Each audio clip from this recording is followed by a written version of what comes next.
Rothschild claimed to be Jewish. Not the nationality of a Jew, but Jew in terms of belief in God and a follower of divine revelation. But was Mr. Rothschild a moral man? Here's a man that had 5 sons, and he sent his 5 sons into 5 countries.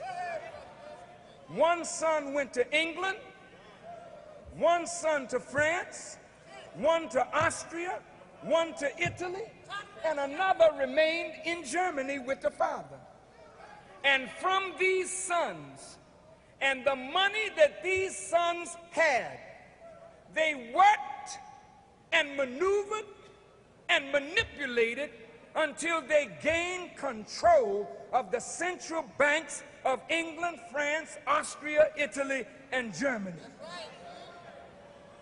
The control of these central banks went into the hands of individuals whose interests were not necessarily in harmony with the best interests of that nation. These privately owned central banks became the printer of the money and the extenders of credit of that particular nation. So government and politics, I wish the politicians didn't have to go. I wish the politicians didn't have to go. But I understand you're very busy.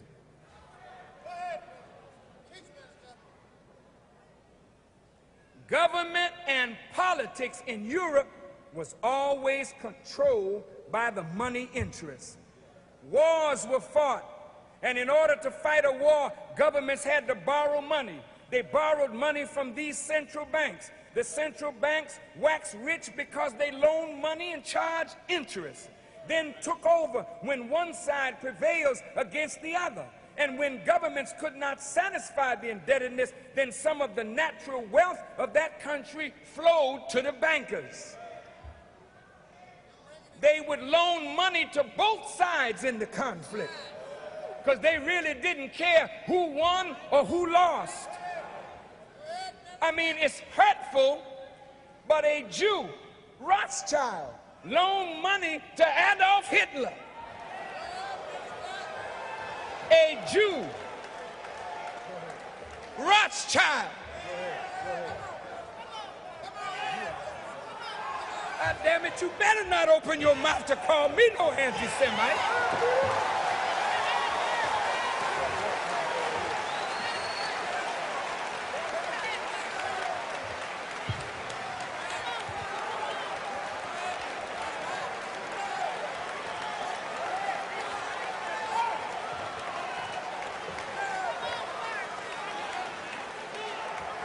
Rothschild and Paul Warburg loaned money to Hitler. Hitler killed little Jews while Rothschild and Warburg stayed in the finest hotels in Europe.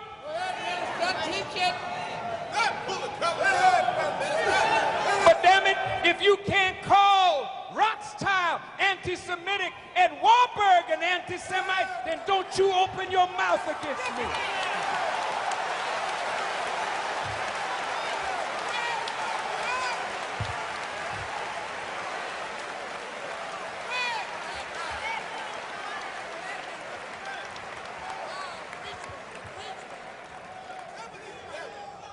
In a book titled None Dare Call It Conspiracy by Gary Allen and Larry Abraham on page 45, the question is asked, where do governments get the enormous amounts of money that they need? Most, of course, comes from taxation. But governments often spend more than they are willing to tax from their citizens, so governments are forced to borrow.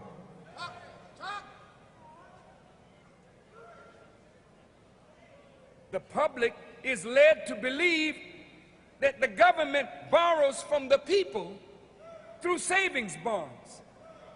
Actually, only the smallest percentage of the national debt is held by individuals in this form. Most government bonds, except those owned by the government itself through its trust funds, are held by vast banking firms known as international banks.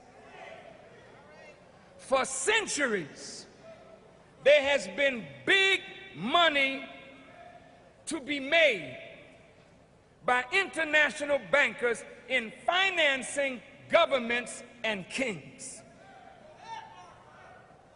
Such operators, however, are faced with certain thorny problems. We know that smaller banks operate to protect themselves by taking collateral. But what kind of collateral can you get from a government or a king? The process through which one collects a debt from a government or a monarch is not a subject taught in the business schools of the universities. And most of us, never having been in the business of financing kings or governments, have not given the problem much thought. But there's a king financing business. And to those who can ensure collection, it is a lucrative business. An economics professor named Stuart Crane notes that there are two means used to loan governments, money to governments and kings, and two means of collecting on that money. Whenever a business firm borrows big money, the creditor obtains an influence in management to protect its investment. Like a business, no government can borrow big money unless that government is willing to surrender to the creditor some of its sovereignty.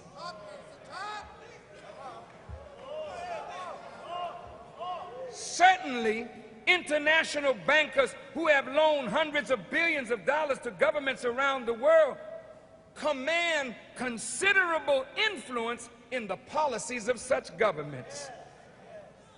But the ultimate advantage, listen to this, that the creditor has over a king or a president is that if the ruler gets out of line,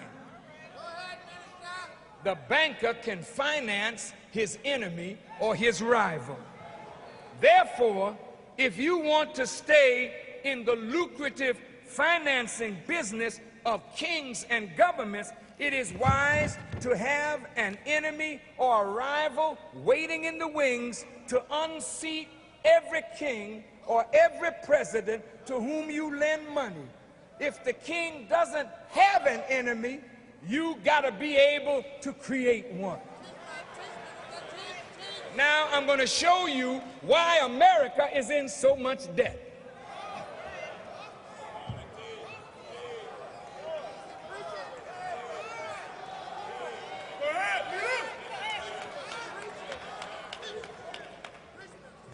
The founding fathers of this nation said they did not want private control of a central bank because to them such a bank would be the detriment of this democracy. Thomas Jefferson saw a privately owned central bank as worse than an opposing army. Thomas Jefferson wanted to keep America free from those things that led to the destruction of many nations and governments in Europe. And so a privately owned central bank was unthinkable to the founding fathers of this nation, and therefore it was written in the Constitution that only Congress should have the right to print the money and the instruments of credit. The debt of America is so great that greater hardship is now being planned by the government for the masses of the American people in order to make America solvent. Please, wake yourself up now. Come on. Come on. If you got to stand up and breathe, stand up. Stretch yourself. I'm winding this down, so come on, I don't want you to sleep now. Give me some water.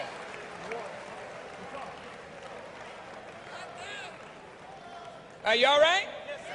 Okay, sit down. You refreshed? Good, I am too. Let's get rolling.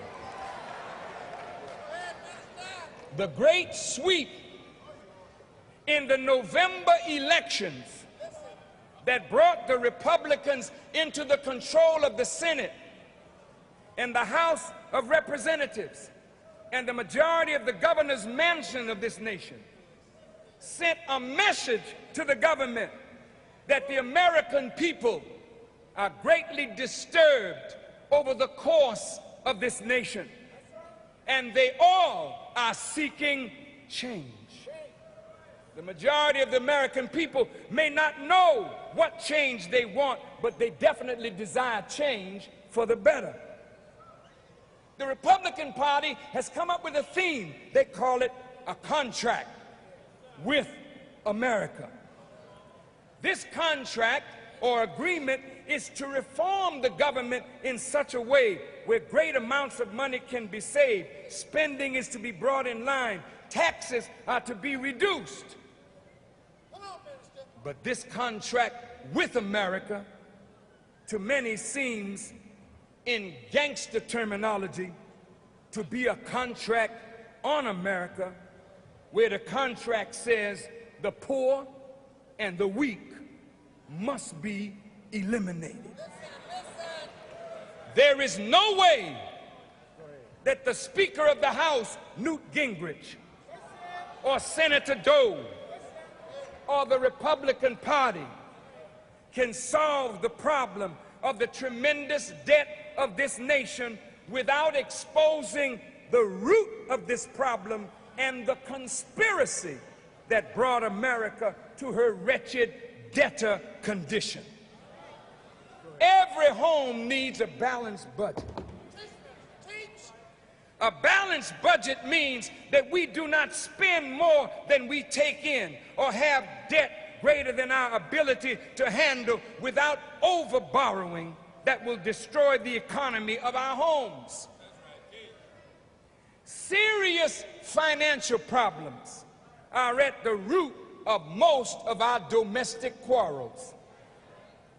The tremendous stress on the breadwinners in the American family is such that this stress leads to spousal abuse.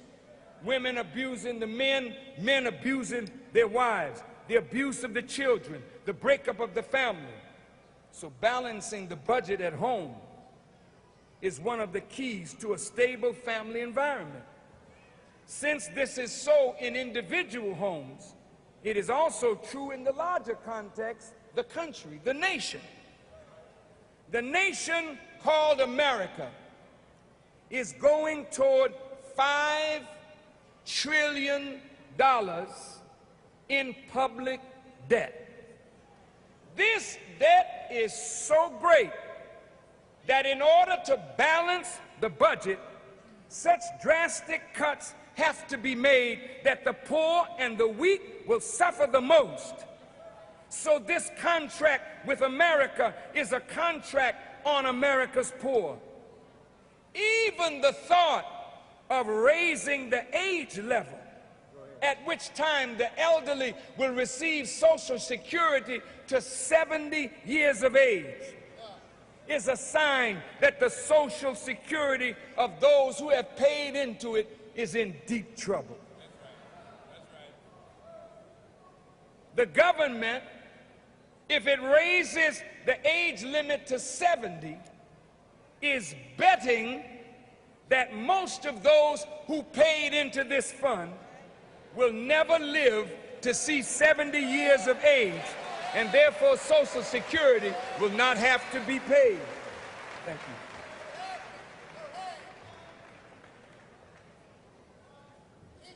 This is a disgrace. But what is the root of the problem? How did America get into? You know, the president just sent a budget up to Congress of $1.6 trillion. Yet, in 1991, the last year that we have knowledge of what America took in taxes, America took in a little over $1 trillion in taxes, which means that if the budget this year or next year is going to be $1.6 trillion, then where will the $600 billion come from to satisfy the budget? At this rate, if America cuts taxes and yet is increasing its budget, by the time Clinton leaves office, if he only has one term, the country will be $6 trillion in debt. At $4 trillion in debt, to pay the interest on that debt in 1991 was $288 billion, nearly 1/3 of what the government took in taxes. If the debt reaches $6 trillion, practically every penny that comes in tax revenue will have to be paid to service the debt, which technically means that the country will be bankrupt. This condition of great debt has placed America at the mercy of those to whom she is indebted.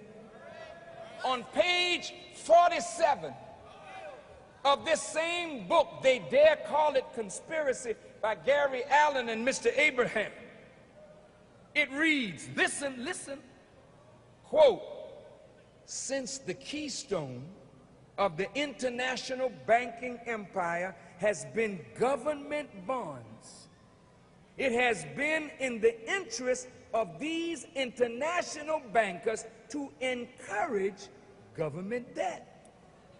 The higher the debt, the more the interest. And nothing drives governments into debt like a war. And it has not been an uncommon practice among international bankers to finance both sides of the bloodiest military conflicts. For example, during the Civil War, the American North was financed by Rothschild through their American agent, August Belmont. And the American South was financed through the Erlangers, who were Rothschild's relatives.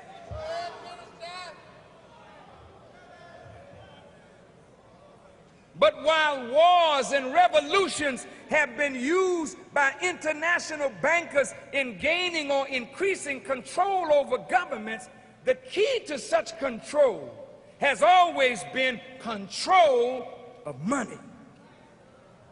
You can control a government if you have that government in your debt. A creditor is in a position to demand the privileges of monopoly from the sovereign. Oh man, this is heavy stuff.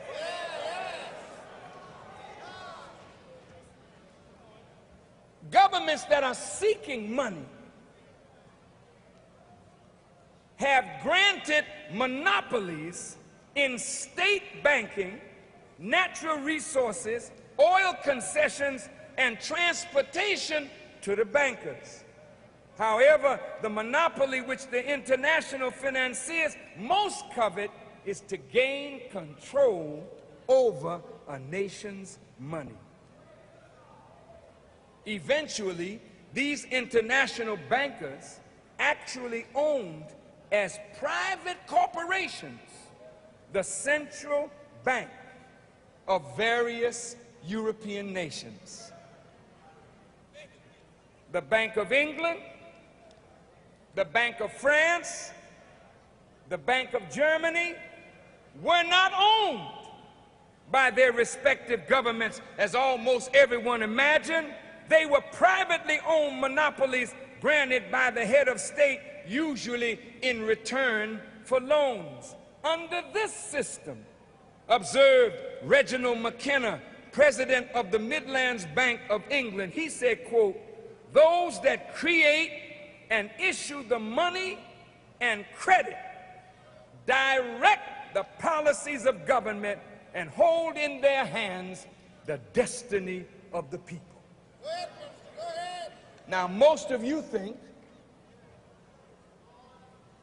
most Americans think, that the Federal Reserve banking system is owned by the federal government as the representatives of the American people. But the Federal Reserve Bank is a privately owned banking institution. On page 59 of this same book, it reads, "The Federal Reserve controls our money supply and interest rates and thereby manipulates the entire economy, creating inflation or deflation, recession or boom, sending the stock market up or down at whim. The Federal Reserve is so powerful that the former Congressman Wright Patman, who was the former chairman of the House Banking Committee, said, in the United States, we have in effect two governments. We have the duly constituted government, then we have an independent, uncontrolled, uncoordinated government in the Federal Reserve System operating the money powers which are reserved to Congress by the Constitution. Neither presidents, nor congressmen, nor secretaries of the Treasury direct the Federal Reserve. In the matters of money, the Federal Reserve directs them." This was written about 30 years ago. Well, is it so today? Recently, the chairman of the Federal Reserve Board, Mr. Alan Greenspan, came before Congress to hint to the Congress that the Fed would raise interest rates again. So for the 7th time in a year, interest rates have been raised. The chairman of the board of General Motors and Ford is now seeking an audience with Mr. Greenspan to plead with him not to raise the interest rates any further. And if Mr. Greenspan agrees, this will be the first time, according to what we have read, that the Federal Reserve has agreed to sit down directly with the heads of business. The Federal Reserve sits down with the heads of government. Go ahead, Minister, go ahead. Why would business plead to the Federal Reserve not to raise interest rates? Why couldn't Congress order the Federal Reserve not to raise the interest rates? If you watch Congress, when they deal with Mr. Greenspan, they don't play with him, because Mr. Greenspan is the representative of a shadow government that literally dictates the monetary policies of this nation. Now, do you remember a few weeks ago when the Mexican peso was in trouble? Against the wishes of the American people and the Congress, President Clinton ordered $20 billion of the American taxpayers' money to be used to bail out the peso. Think about it. But who was President Clinton helping? Was he acting on his own? Or was he being directed by powerful forces that the American people don't know anything about? According to what we have read, the bailout don't save the common Mexican peasant. The bailout doesn't save the poor businessman of Mexico. It saves the international bankers who have invested heavily in Mexico. Who ordered the bailout? Since the president is supposed to act on the will of the American people, and the American people said no, and the Congress said no, who told Clinton, you better do it?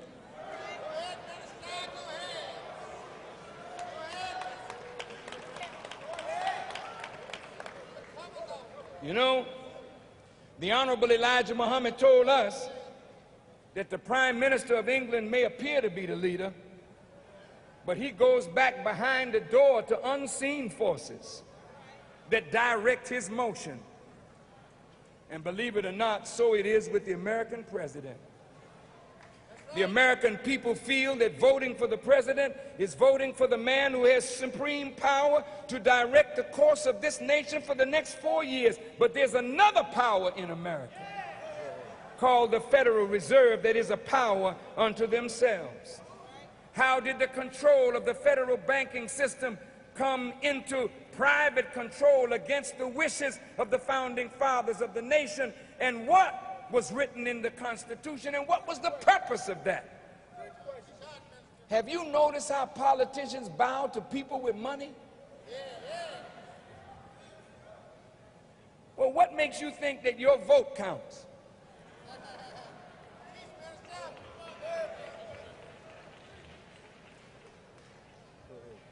It is money that buys political influence and oftentimes political elections. It is money, special interests that dictate in a large measure the vote of politicians in city council, in state legislature, and in the federal government of the United States. It is the big international bankers who are in control of many of the world's governments. But how did this happen to America? The financial woes of this country produce a ripple effect throughout the earth. The financial woes of America are causing the undoing of the social fabric of this nation. The people are grossly dissatisfied with the politics and the politicians of America. The people are wondering how the president and the Congress could loan money to other governments and give money away with the infrastructure of this nation crumbling and the debt is spiraling. How could America give away money when the country is in need? There are millions of homeless people living under bridges. Brothers and sisters, the Honorable Elijah Muhammad, in saying that when America went off the gold and silver standard, her financial doom was sealed, this is a very big statement, because the financial doom of a nation brings down its government. When Germany lost the value of the German mark, the government went down right behind it. Whoever and for whatever reason, America was taken away from the gold and silver standard that made her financial doom something that is bound to happen, then those same traitors are responsible for ultimately bringing about the ruin of the government of the United States. Now, let's close. Don't move, don't move. Did you know that from 1900 to 1913, the federal government had a very manageable debt into the millions of dollars? But in 1913, something happened. 4 things were set up in the year 1913. First, the Federal Reserve Bank,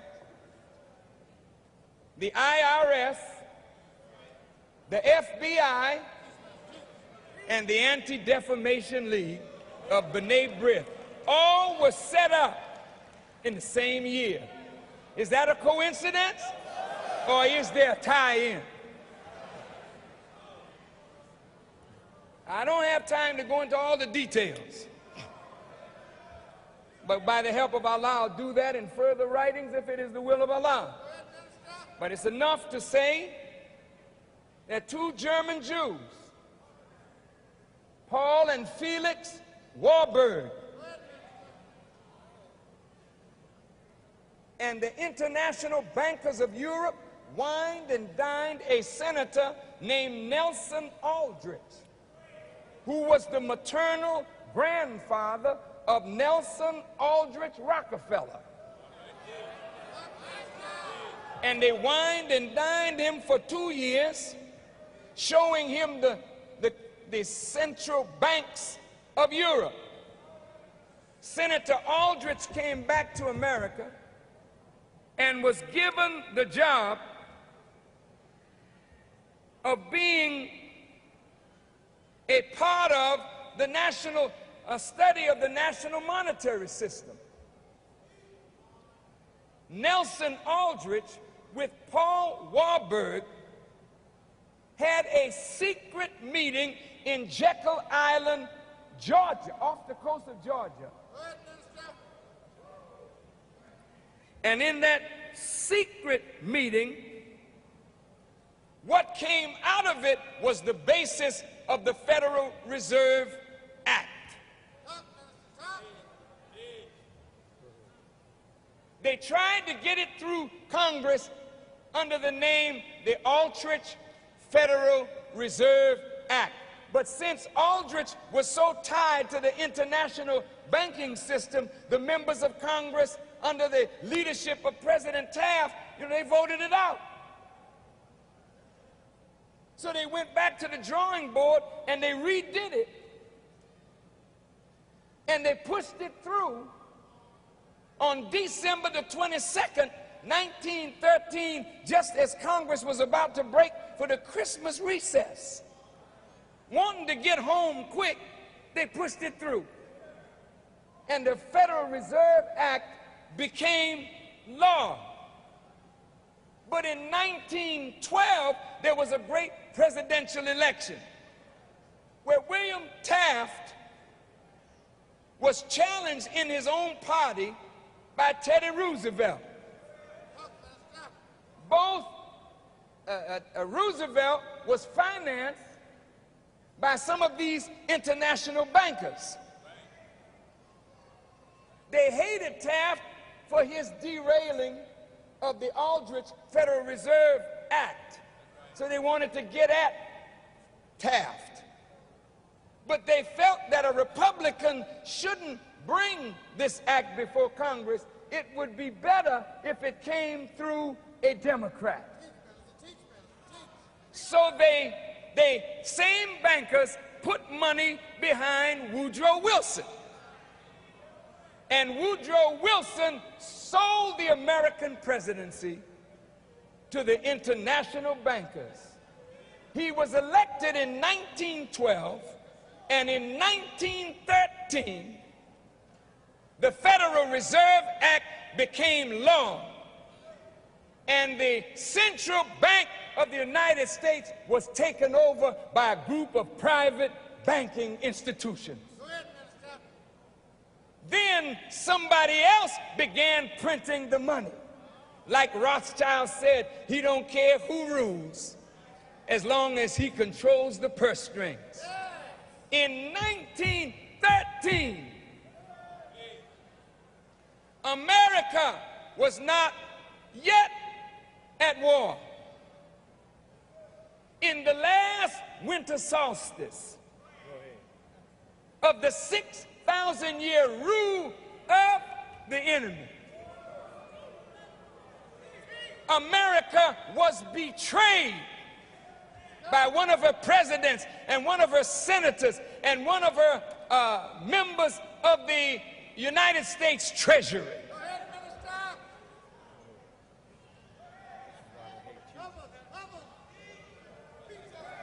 Do you know why I'm teaching this subject on Jesus Saves? Because after I say what I'm saying today, if I ain't got a Savior, I'm sure gonna need one after I say what I say today.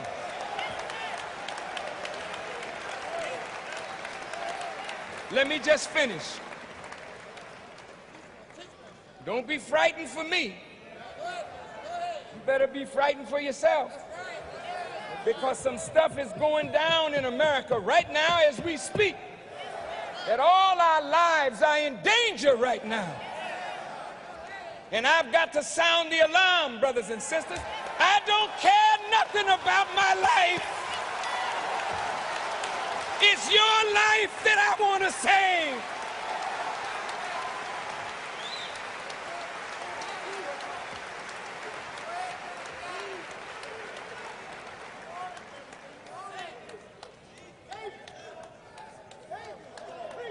Listen,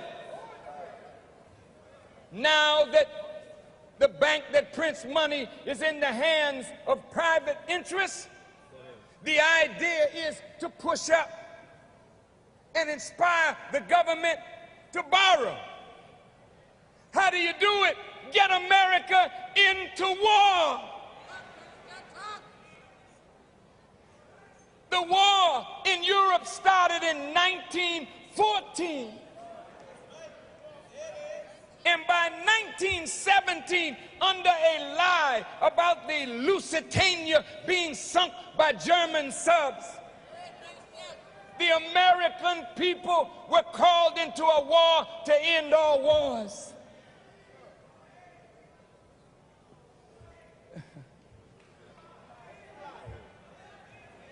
Oh, this is heavy, man.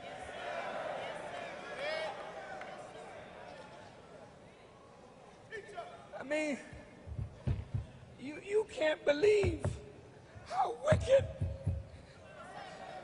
how low down and rotten. Wait a minute, wait a minute, wait a minute. You can't believe how wicked these people are. To play games with your lives and the lives of your babies.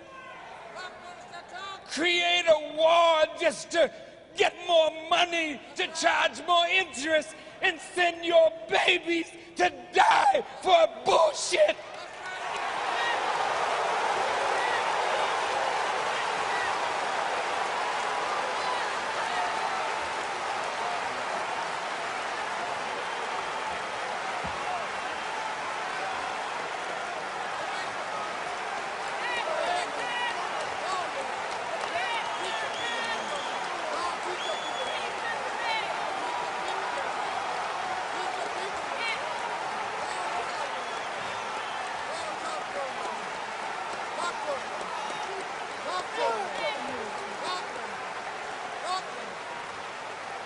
Excuse me, but bullshit is the dropping of a cow or a bull.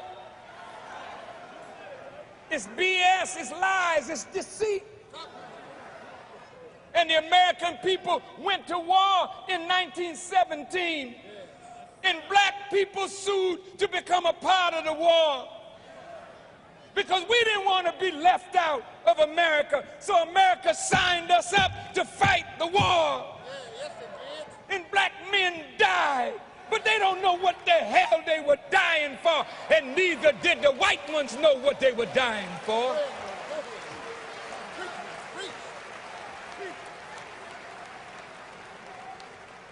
But the man of sin gotta be revealed. And I thank God that he put it in my heart. I don't have no fear of those bastards. I want to expose them all.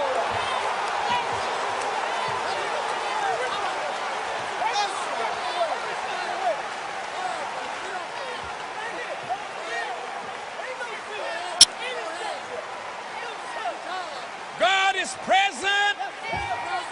God is in the world. it, God has power to save. Don't worry about me. Go ahead. You better worry about yourself.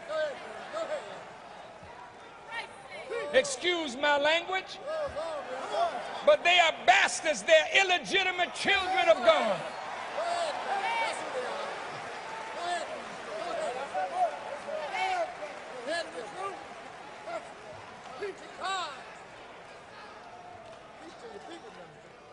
When America started borrowing money, they had to have a way to pay it back. And that's how they thought of the IRS. Then they started taking income tax.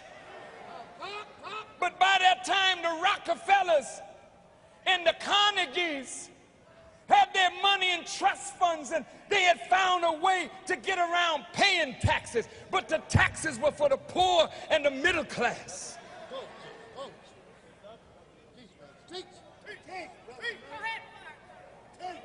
It was a gradual income tax that was to keep on escalating.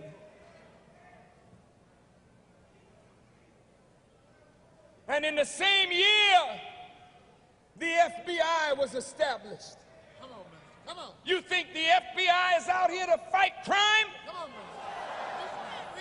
The FBI have done some of the most wicked criminal things in this country against the citizens of America.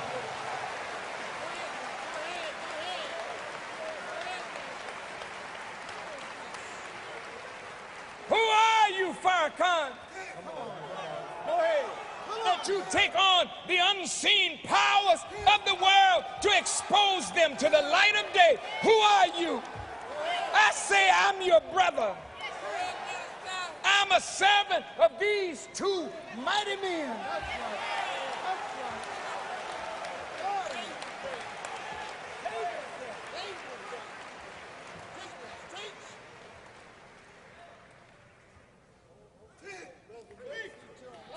The FBI has spied on and sought to persecute everybody, white or black, that tampers with control of the poor people. That's right. Whether you're communist, socialist, whether you have an idea that could stimulate the masses with truth, the FBI pounces on you. In the same year that the FBI was established, the Anti-Defamation League was established. The Anti-Defamation League has been used to cover up and to fight against anybody that is not necessarily anti-Semitic, but anybody who will expose those Jews who have been at the root of the control of the banking system